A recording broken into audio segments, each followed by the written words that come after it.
Hello everyone, welcome to Himachal exam. स्वागत है आपका इस वीडियो सीरीज में जो स्पेशली बनाई जा रही है JIT कंप्यूटर ऑपरेटर और क्लर्क के लिए। दोस्तों, इस वीडियो को लास्ट तक जरूर देखिएगा क्योंकि इसमें कुछ प्रीवियस ईयर्स के क्वेश्चंस ऐड किए हैं जो कि आपके आने वाले एग्जाम्स में काफ़ी हेल्प करेंगे। तो आज का हमारा टॉपिक है cache memory in computer organisation. Cache memory CPU और प्राइमरी मेमोरी के बीच की मेमोरी को कहा जाता है। ये CPU के साथ डायरेक्टली कनेक्टेड होती है, मतलब ये कैश चिप होती है जो कि CPU में अवेलेबल होती है और ये कनेक्ट होती है आपकी प्राइमरी मेमोरी से जिसे आप रैम के नाम से जानते हैं, और रैम कनेक्ट होती है आपकी सेकेंडरी मेमोरी से जिसे हम हार्ड डिस्क के नाम से जानते हैं। वहीं अगर लेवल्स की बात की जाए तो सबसे पहले लेवल में आपके रजिस्टर्स आते हैं जो कि टेम्परेरी डाटा को स्टोर करते हैं। इसमें हम एग्जांपल दे सकते हैं accumulator, program counter, address register का। इनकी कैपेसिटी मतलब स्टोरेज कैपेसिटी बहुत कम होती है, ये हो सकती है आपकी बाइट में। इनकी प्रोसेसिंग स्पीड सबसे फास्ट होती है।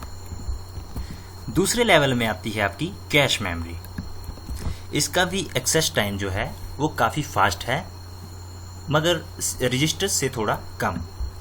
इसमें भी डाटा को टेम्परेरी स्टोर किया जाता है और ये काम आपका नैनो सेकंड्स में कर सकता है। तीसरे लेवल में आपकी आती है मेन मेमोरी जिसे बोला जाता है रैम। रैम की फुल फॉर्म है रैंडम एक्सेस मेमोरी। इसे वोलेटाइल मेमोरी के नाम से भी जाना जाता है। इनका साइज बेसिकली GB में होता है। GB स्टैंड्स फॉर गीगाबाइट, और वहीं आपकी कैश मेमोरी होती है MB में। MB stands for megabyte. फिर लेवल 4 में आपकी आती है सेकेंडरी मेमोरी। सेकेंडरी मेमोरी में एग्जांपल ले सकते हैं हम हार्ड डिस्क का। हार्ड डिस्क की स्टोरेज कैपेसिटी काफ़ी ज़्यादा होती है, ये आपकी हो सकती है टेराबाइट में। इसमें परमानेंटली डाटा को स्टोर किया जा सकता है और स्पीड के मामले में ये सबसे स्लो है। अगर इन लेवल्स की वर्किंग देखी जाए तो जो हमारा डाटा होता है वो होता है सेकेंडरी मेमोरी मतलब हार्ड डिस्क में, क्योंकि इसकी स्टोरेज कैपेसिटी सबसे ज़्यादा है जो कि टेराबाइट तक की हो सकती है। तो हम क्या करते हैं कि उस डाटा का कुछ पोर्शन हम प्राइमरी मेमोरी में लेके आते हैं और इसके बाद उसका भी कुछ और पोर्शन हम कैश मेमोरी में लेके आते हैं। फिर उस डेटा को CPU को दे दिया जाता है। मतलब प्रोसेसिंग के लिए हम मल्टीपल लेवल्स का यूज़ करते हैं। फिर जब डाटा पहुंच जाता है CPU के पास, CPU की फुल फॉर्म है सेंट्रल प्रोसेसिंग यूनिट, तो ये वर्क करते हैं आपके MIPS और JIPS में।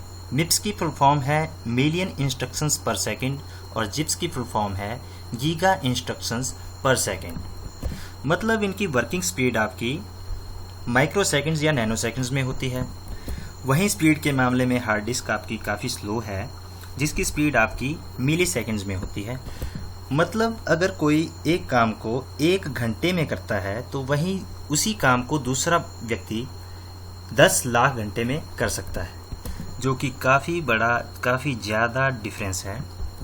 मतलब हार्ड डिस्क का यूज़ हम डायरेक्टली CPU के साथ नहीं कर सकते हैं क्योंकि CPU है आपके ज़्यादा फास्ट और सेकेंडरी मेमोरी मतलब हार्ड डिस्क जो है आपकी वो है काफ़ी स्लो। इस कमी को पूरा करने में हमारी हेल्प करती है कैश मेमोरी जो कि वर्क कर सकती है नैनो सेकंड्स में। तो अब क्वेश्चन ये बनता है कि अगर रैम और कैश इतनी फास्ट हैं तो हम टीवी की रैम या फिर टीवी की कैश ही यूज़ क्यों नहीं करते? क्यों हम हार्ड डिस्क का यूज़ करते हैं? तो इसका मेन रीज़न है कॉस्ट। अगर हम एक टीवी की रैम और एक टीवी की कैश यूज़ करते हैं तो उसकी जो कॉस्ट है वो लाखों में हो जाएगी। मतलब कंप्यूटर की कॉस्ट लाखों में हो जाएगी और उसे कोई परचेज ही नहीं कर पाएगा। तो इसलिए हम डिफरेंट लेवल की कुछ मेमोरी का यूज़ करते हैं। वहीं कैश मेमोरी की परफॉर्मेंस की बात की जाए तो जब मेन मेमोरी में डाटा को रीड या राइट करना होता है तो सबसे पहले उसे चेक किया जाता है कैश मेमोरी में। अगर ये मेमोरी लोकेशन मिल जाती है तो इसे कहा जाता है कैश हिट। अगर ये मेमोरी लोकेशन नहीं मिलती तो इसे कहा जाता है कैश मिस। तो ये थी आपकी कैश मेमोरी। अब नंबर आता है आपका प्रीवियस ईयर्स के कुछ क्वेश्चंस का, जिसमें पहला क्वेश्चन है which of the following is more quickly accessed? तो इसका आंसर है ऑप्शन बी, मतलब कैश मेमोरी। अगला क्वेश्चन है whenever the data is found in the cache memory it is called as, मतलब अगर कोई डाटा कैश मेमोरी में मिल जाता है तो उसे कैश हिट के नाम से जाना जाता है। फिर अगला क्वेश्चन है आपका when the data at A location in cash is different from the data located in the main memory the cash is called, मतलब कैश मेमोरी में अगर मेन मेमोरी से डिफरेंट अगर डाटा मिलता है तो उसे बोला जाता है इनकंसिस्टेंट, जो कि एक सीरियस डाटा बग है। फिर अगला क्वेश्चन आपका आता है which of the following is a common cash? तो इसे कहा जाता है TLB। TLB की फुल फॉर्म है the translation look aside buffer. अगला क्वेश्चन है which factor determines the cash performance? तो ये डिपेंड करता है आपके सॉफ्टवेयर और सिस्टम के ऊपर। फिर अगला क्वेश्चन आपका आता है microprocessor reference that are not available in the cache are called, तो इसे कैश मिसेस के नाम से जाना जाता है। फिर अगला क्वेश्चन है how many types of cache memory? तो इसका आंसर है 3। लास्ट क्वेश्चन है which is the type of cache memory? तो ये 3 टाइप्स के हैं आपके, fully associative cash, direct mapped cash और सेट एसोसिएटिव कैश, मतलब ऑप्शन डी। तो आज के लिए बस इतना ही। तो मुझे दीजिए थोड़ा सा समय, जल्द हाजिर होता हूँ नई वीडियो के साथ। तो थैंक यू सो मच।